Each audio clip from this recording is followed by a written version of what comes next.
Yeah, my question is quite simple as to why all farmers in the SCEP scheme have to also be in the Borbia scheme. And the Borbia scheme is quite a bureaucratic scheme. I was wondering what the logic behind this is, and I think that this has a knock-on effect on participation in the SCEP scheme.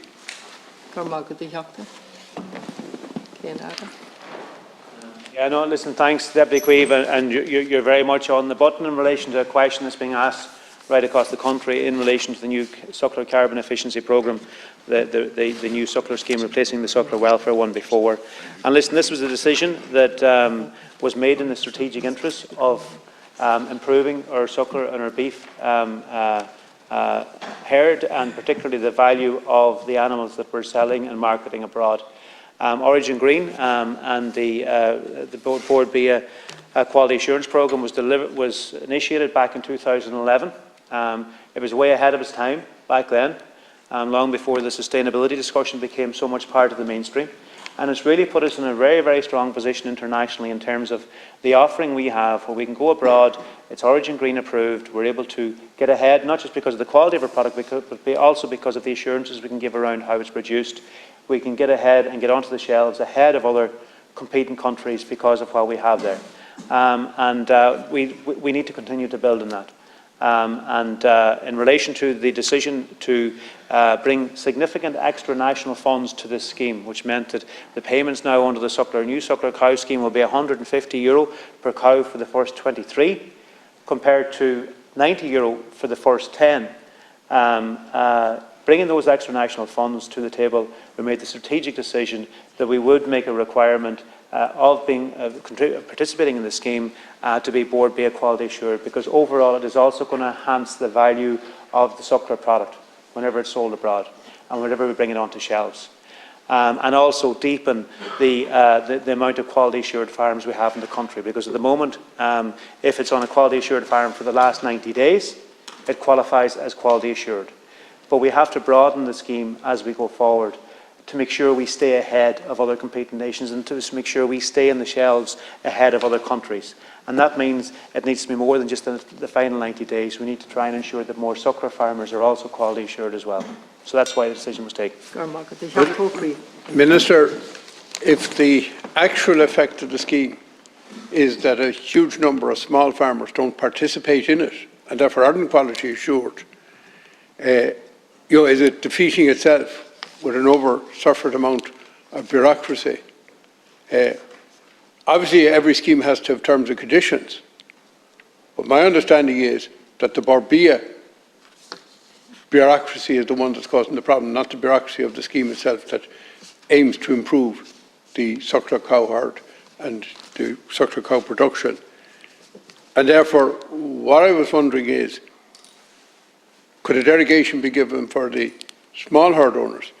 Can you also outline to me what premium does a farmer get in the factory if he has Borbia certification? Are they getting a significant premium?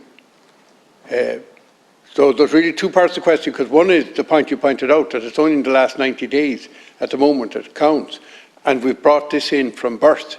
So this is literally deterring, and we'll come to this in question 9, this is deterring the vast majority of smaller farmers from taking part in the scheme at all.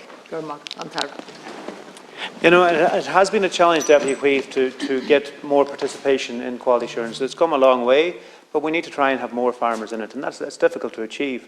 But it enhances our overall product, and it means that myself and Minister Hayden are doing trade missions all the time abroad, Minister Hackett from our organic point of view as well, and it is a massive calling card. It is what the customers that we're selling it to want to hear about. It's that Origin Green branding and that quality assurance which gives us a competitive advantage, an additional competitive advantage in relation to the customers we have, and is increasingly so going to give us that competitive advantage. So it's important to actually have as much of our sector in it as possible, and it does strengthen the sector then overall. And I accept your point. It's harder though, because the payment is made at the end whenever the animal is slaughtered in relation to the quality assurance bonus.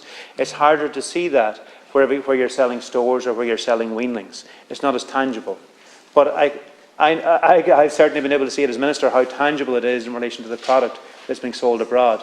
And the more value we can put in that, the more value there can be in the chain from calf to the factory. I'm certainly open to seeing how we can make that more tangible at different levels in the supply chain for wheelings or stores. I'm open to that, but there's no doubt that a move like this is something which is going to strengthen the sector. But I do accept it's one which has been, is challenging to communicate the rationale for at times. But I've asked if a huge number of farmers aren't participating because they're put off by the conditions of the scheme and the bureaucracy involved, and particularly farmers who are on small herds on poorer land, who sell the cattle younger, aren't participating because of the Borbia condition. Are we not losing, turn out the baby with the bathwater? In other words, could they not have a modified scheme and then allow that the bigger herd owners would have, you have to be in the Borbia because they're more likely to be finishing the cattle? Well, I don't think it's possible to halfway house in relation to quality assurance. We have one national quality assurance scheme and one national brand, and it's important that that's as strong as possible. But what I would say is that I think lots of farmers are concerned about taking on the additional administration involved in quality assurance. The experience has been, though, for those that actually have made that move and made that jump, that actually it is not as onerous, or as there isn't anything to fear there in the way that they would, the trepidation they might have in advance.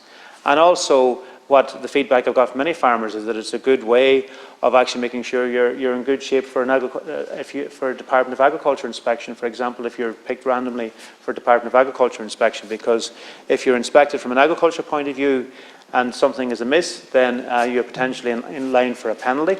Whereas when you're working with your board, be a quality assurance officer, you will get advice to make sure that you are fully compliant, and to work with you to make sure that that's the case. And when you are quality assured, then you can be assured that you have everything the way it needs to be. So it can be useful in that regard. Listen, I understand the point. I've heard it in many across the country over the last while, but that's the rationale as to the decision and the approach, Deputy O'Cuív.